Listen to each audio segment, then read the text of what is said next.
حضرت موسیٰ کے وقت میں دور تھا جادو کا. اللہ نے سب سے بہتر جادوگر ان تمام جادوگروں پہ حاوی کرنے والا حضرت موسیٰ کو پیدا کر دیا. حضرت عیسیٰ کے وقت میں طب جو تھی وہ معراج پہ پہنچی تھی. تو اللہ جب کبھی بھی اپنے نمائندے کو بھیجتا ہے ان سب میں بہتر نمائندہ اپنا بنا دیتا ہے. ساری طب ان کے آگے فیل ہو گئے کہ تم ان دوائیوں سے علاج کرتے ہو, انہیں نے ٹچ کیا اور وہ فائدہ ہو گیا.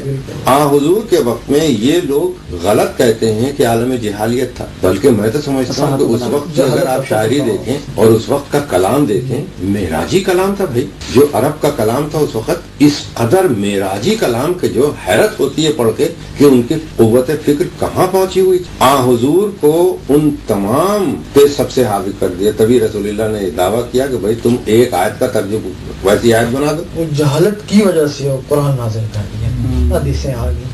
پھر مہدی علیہ السلام کے زمانے میں پھر کیا ہوگا, پھر وہ ساری حدیثیں ختم کر اللہ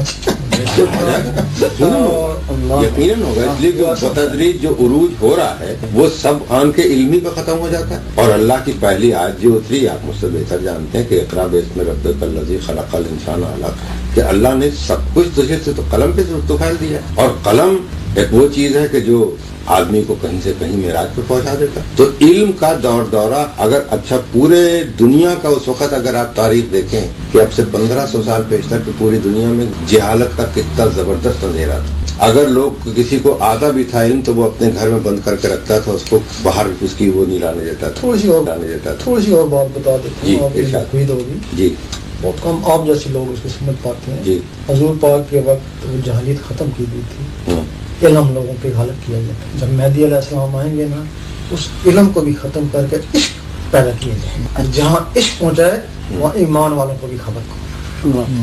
یہ آخری سٹیج ہوگا, آخری سٹیج لوگوں کے لیے, جس میں مہدی علیہ السلام اور عیسیٰ علیہ السلام اکٹھے اس کو لوگوں کو دلوں میں ڈالتے ہیں. اب علم سے یہ بہتر فرقوں میں چلے گا, علم سے گیا نا, اب عشق ان کو ایک کرے گا. سبحان اللہ, یہ اس کا توڑ ہوگا. پہلے جہلوں کو علم نے ایک کیا, اب عالموں کو عشق ایک کرے گا. جہلوں کو علم نے کیا, اب عالموں کو عشق کرے گا نا. اس سے پہلے مجھے یہ حدیث مل چکی ہے کہ یہ بھی حدیث امام جعفر صادق سے ملی یا محمد باقر سے, کہ انہی نے کہا تھا کہ علم ایک نقطہ تھا, جاہلوں نے اسے پھیلا دیا. میں بڑا چکر میں تھا کہ یا خدا یہ کون سا فلسفہ ہے کہ ایک علم نقطہ تھا اور جاہلوں نے اسے پھیلا دیا. تو وہ جاہل ہمیں کیسے کہہ دیا کہ ہم تو علم پھیلا رہے. تو سوچتے سوچتے سوچتے ایک مجھے اور پیر صاحب ملے, یہ عراق کے ہیں, جی ایک وہ ہیں, ان کے پاس میں بیٹھا ہوا تھا, عربی ان کی مدر لینگویج ہے. تو وہ کہنے لگے کہ بھائی دراصل بات یہ ہے کہ علم ایک نقطے کا مقصد تم سمجھے نہیں. میں نے کہا جی وہی تو میں سمجھنا چاہتا ہوں. تو انہی نے مجھے بتایا, کہنے لگے کہ در حقیقت یہ ہوتا ہے کہ اگر میں تم سے فزکس کی بات کروں اور فزکس کا ایک فارمولا بتاؤں 2 لفظوں کے اندر کہ آئٹم اور پروٹون کیا ہوتے ہیں, تو تم تو نہیں سمجھ سکو گے, اس لیے کہ سبجیکٹ تمہارا نہیں ہے.